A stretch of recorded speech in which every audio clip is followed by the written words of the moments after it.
A lot of this isn't going to make sense to you, and I'm sorry about that. I'm just going to start at the beginning, with the house.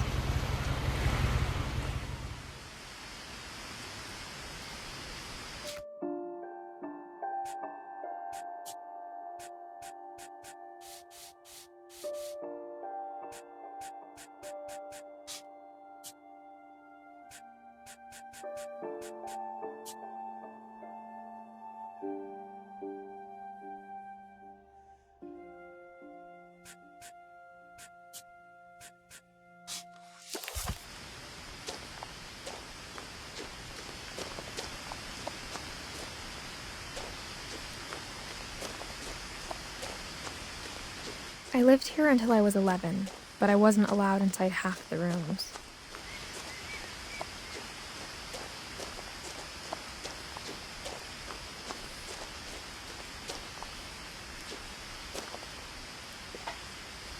Inside the mailbox were bills from 7 years ago, marked urgent, open immediately.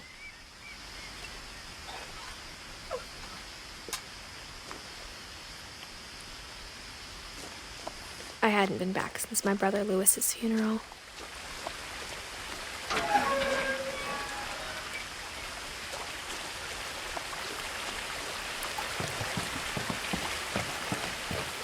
In her will, my mother left me a key, but didn't tell me what it unlocked. Maybe she thought I'd know, or she thought that the mystery would be enough to bring me back.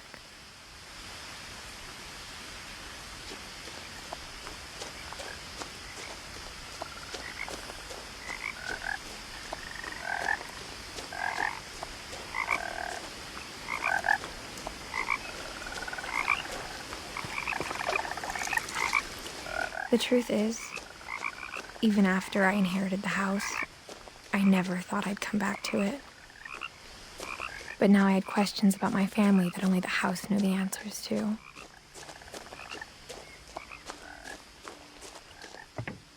The woods around the house have always been uncomfortably silent, as if they're about to say something but never do.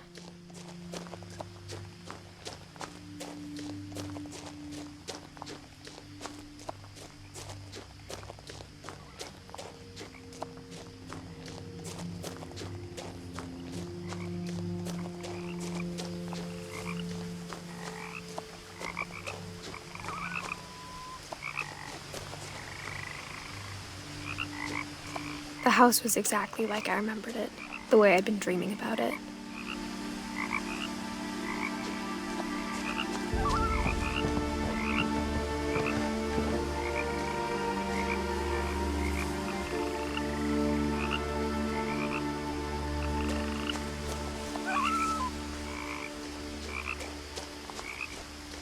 As a child, the house made me uncomfortable in a way I couldn't put into words.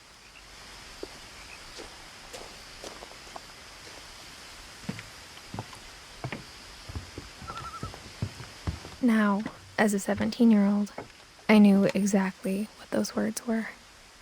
I was afraid of the house.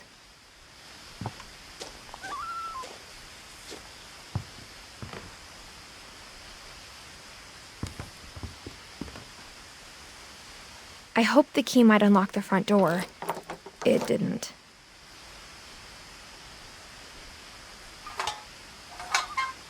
Looking in, I felt like the house itself had been waiting for me.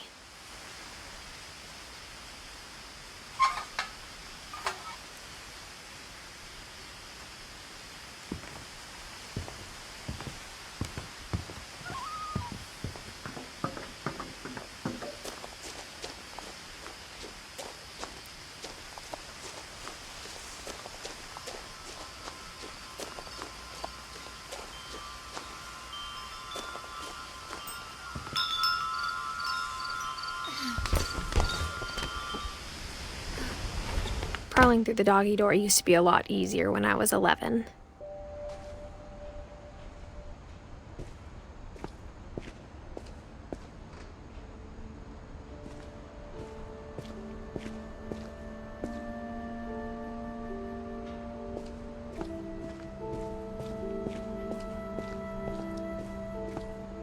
For the first time in years, I felt like I was home.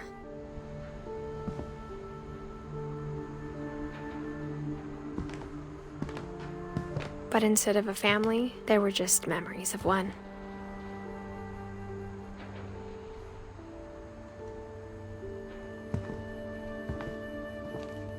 Like how after Louis started working at the cannery, we all got sick of eating salmon.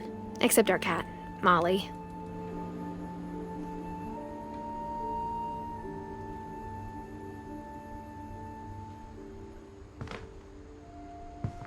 Or how only one restaurant would deliver to our house, so we had Chinese a lot.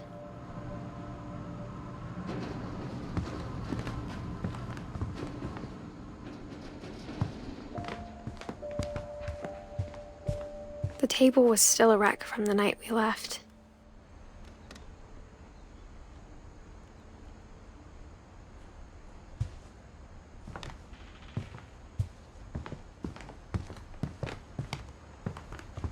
My mom was the only one of us who could imagine Great-Grandma Edie living. It was like a bomb had gone off, killing everyone but sparing the furniture.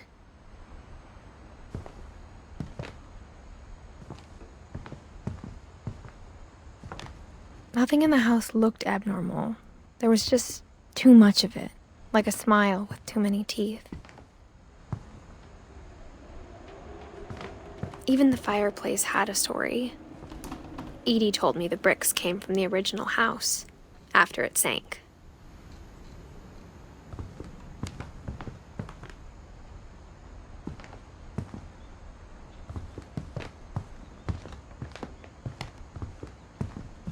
Mom always told me to stay out of the basement, so I wasn't too surprised when the key didn't fit.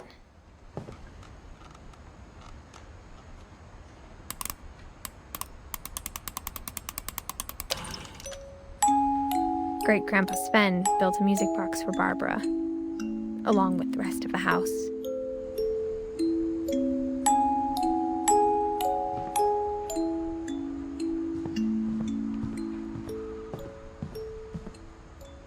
My mom wasn't much of an optimist, but she never stopped believing that my brother Milton was alive. A lot of things got left behind in the whirlwind of that last night.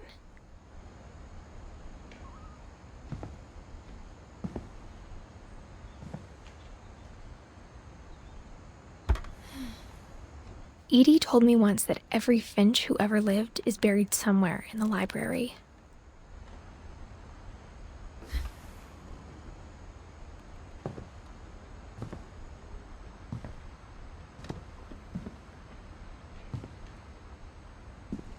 After Milton disappeared, Mom sealed up all the bedrooms. Then Edie retaliated and drilled peepholes.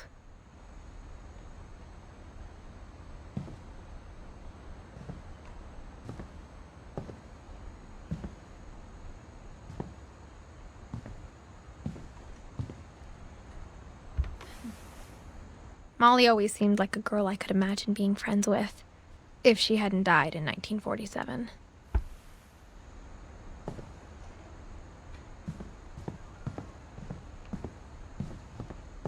I spent a lot of time playing in Great Uncle Walter's room. I think my mom sometimes regretted not sealing it up.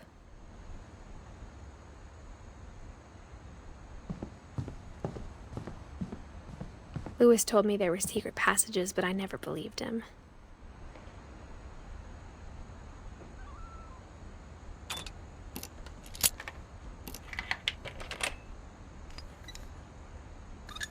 Turns out, my mom was really good at keeping secrets.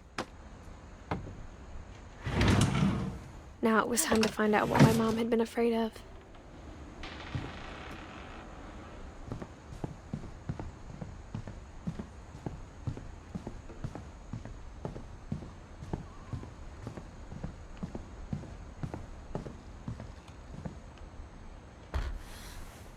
As a kid, I just assumed every house had peepholes and sealed rooms you weren't allowed inside of.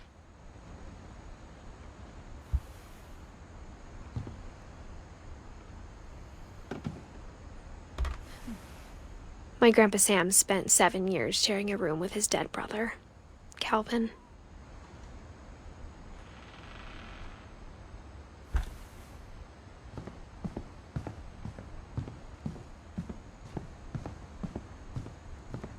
Whenever people ask me about my family, the first thing they always want to know about is Barbara.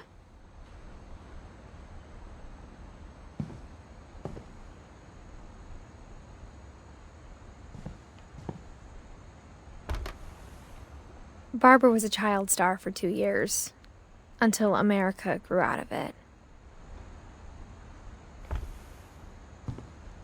Edie's father, Odin, built the original house.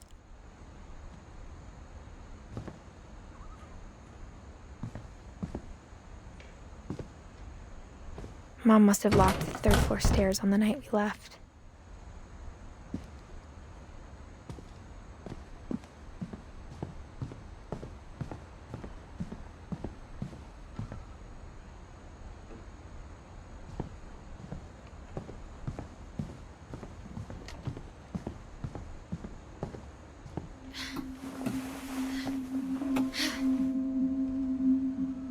From the paintings on the wall, it was clear my brother Milton had been here before me.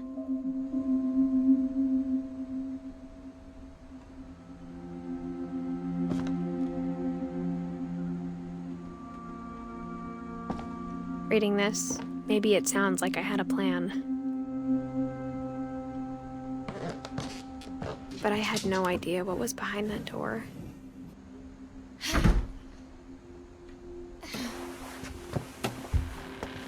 Just like I had no idea where all this was gonna lead.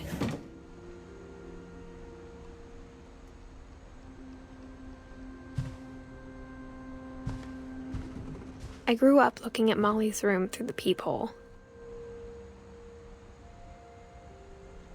Molly's gerbil had a tiny bedroom with its own even tinier gerbil cage. Being inside.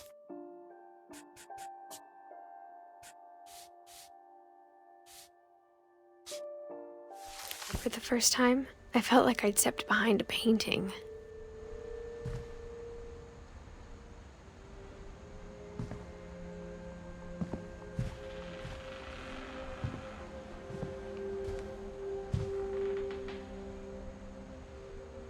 I got the sense Edie had spent a lot of time here, before my mom sealed the doors.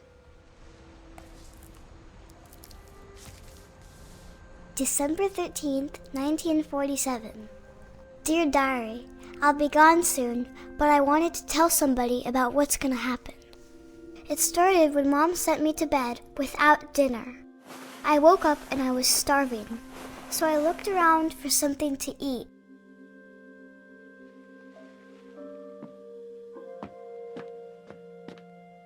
The gerbil food was dry, but I didn't mind it.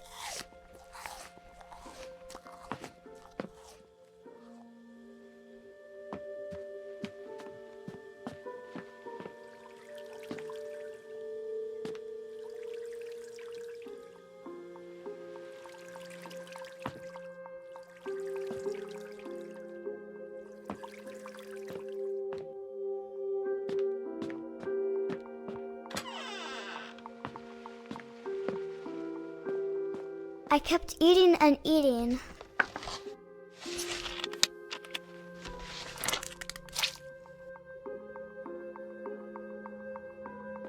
I ate a lot of things that night.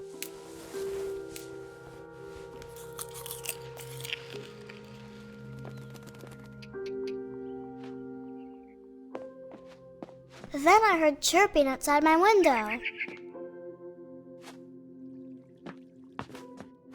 It was a barn swallow going back to her nest.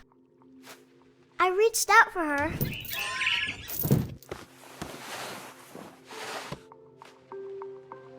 And suddenly, I was a cat.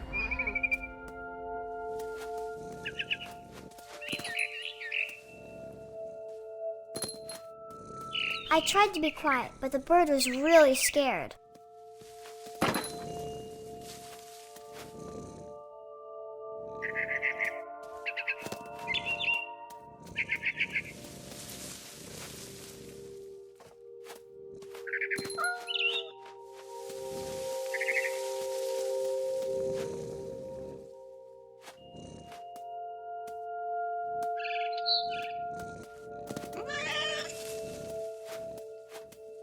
Mom and Dad didn't even look at me.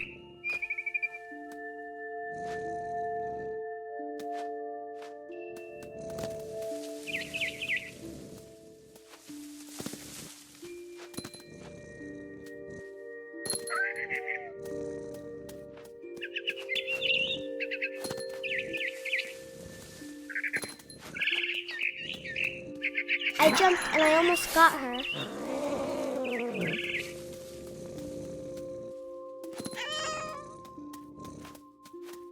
I could tell she was getting really tired. Now I was up in the big tree. I promised Dad I wouldn't climb it anymore. All I cared about was eating that mama bird. I gobbled her up. And suddenly, I was an owl. First, all I heard was the wind. Then I heard little teeth nibbling in the grass.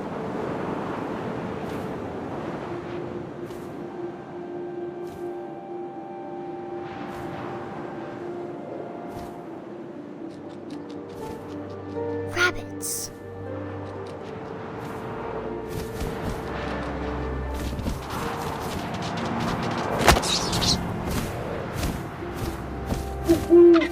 I imagined his face looking up and seeing mine through my talons. I swallowed him up, and I didn't chew one bit. Then I flew off to find something bigger.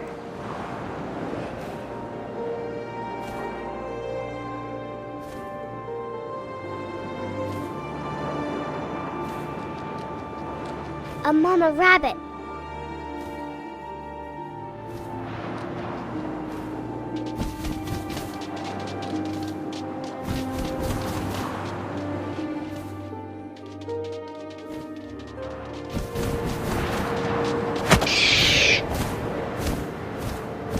She was almost too big to carry. I started choking, but I couldn't stop eating. And suddenly, I was a shark.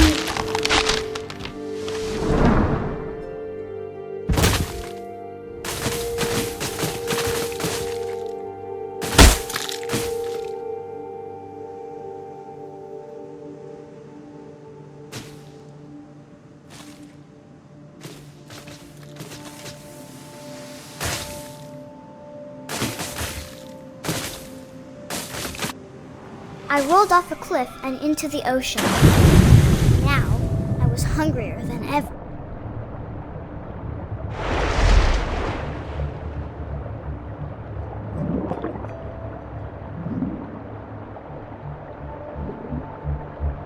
I wanted fat, juicy seals.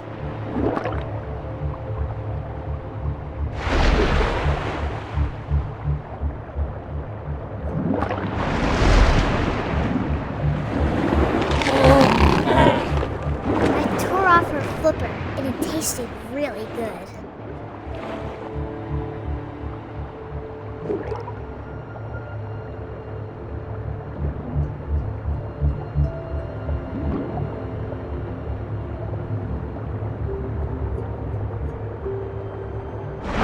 Grabbed on tight. When I was so hungry, I jumped out of the water. When I opened my eyes, everything had changed.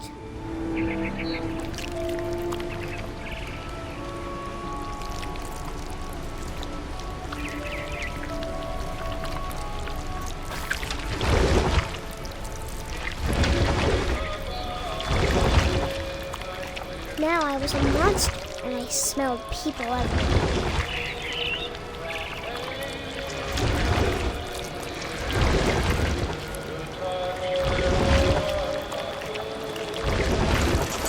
I was big, but I moved real quiet.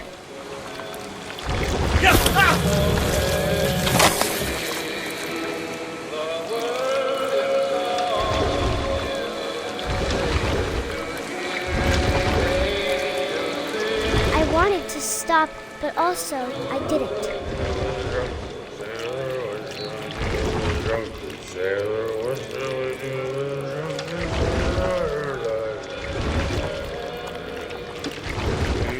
Belly was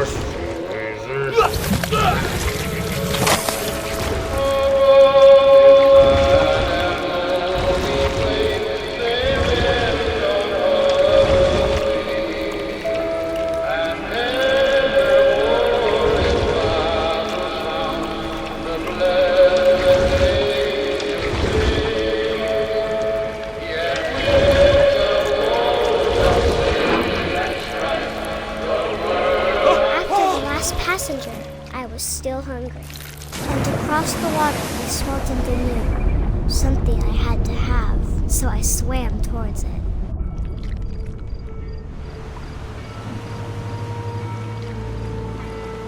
I slithered onto the sand, and the good smell went into an old pipe.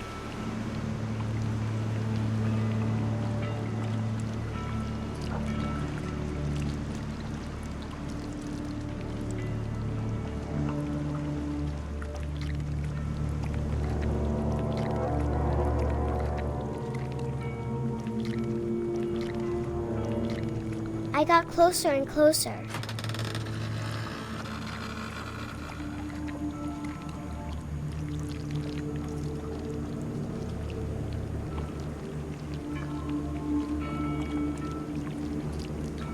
All of my stomach started growling. And suddenly, I was me again. I held my breath for a long time, but I couldn't hear anything. I think it's waiting for me to fall asleep. But it's not going to wait much longer. It needs to feed, and we both know I will be delicious.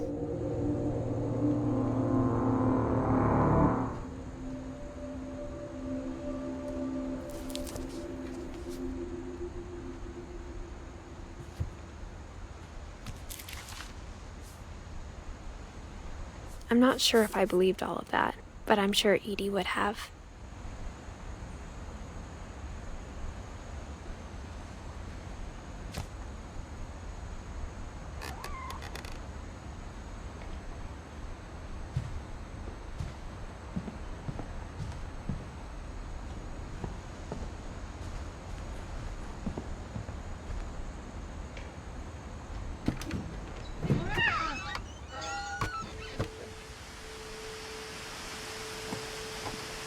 This will be obvious later, but my mom never told me any of these stories. Edie would have, but Mom didn't like bringing up the past. Though, when we adopted a stray kitten, she was the one who named it Molly. I spent a lot of time in Great-Grandma Edie's room.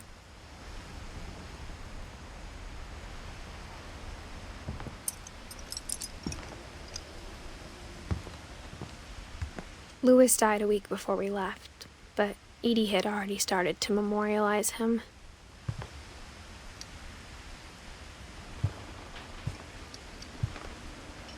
Edie gave a big interview about a mole man living under the Finch house. My mom was furious. I hadn't thought of myself as Edith Jr. for a long, long time. When Edie told people Sven was killed by a dragon, she could also have said he was building a dragon-shaped slide that collapsed. One summer, they evacuated the island, but Edie refused to go. For a few weeks, she was a celebrity.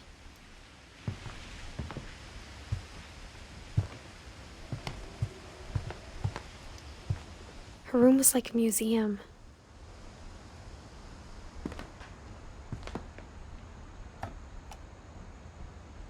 For 500 years, the Finches have been famous throughout Norway for their fortune and misfortune.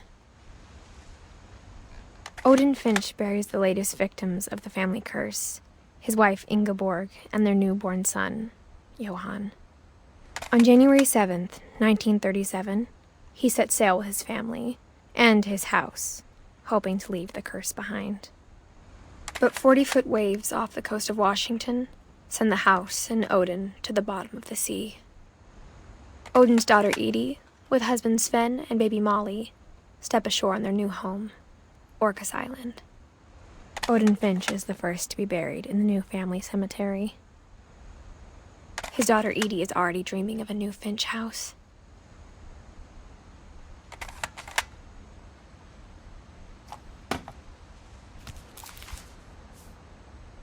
Whatever's wrong with this family, it goes back a long ways.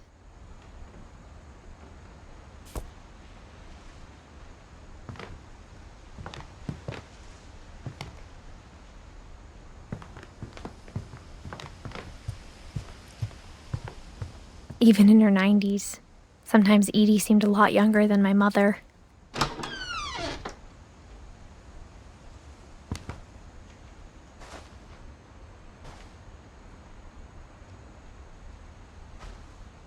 The only trace Grandpa Sam's first wife, Kay, left on the house was the pink bathroom.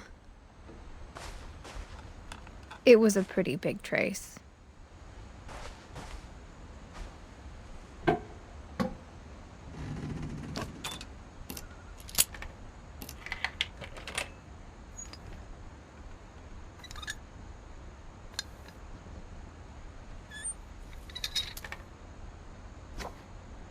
There's a secret in this bathroom. It's in the last place you would look. It isn't in the cupboard. It's hidden in this book.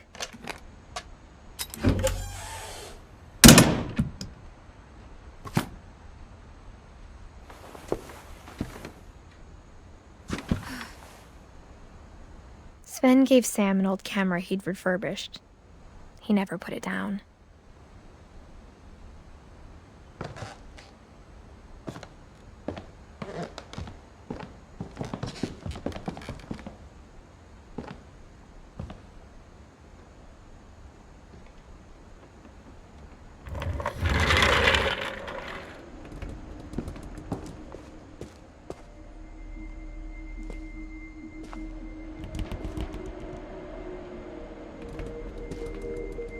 I knew Grandpa Sam had a twin. And that he never talked about him.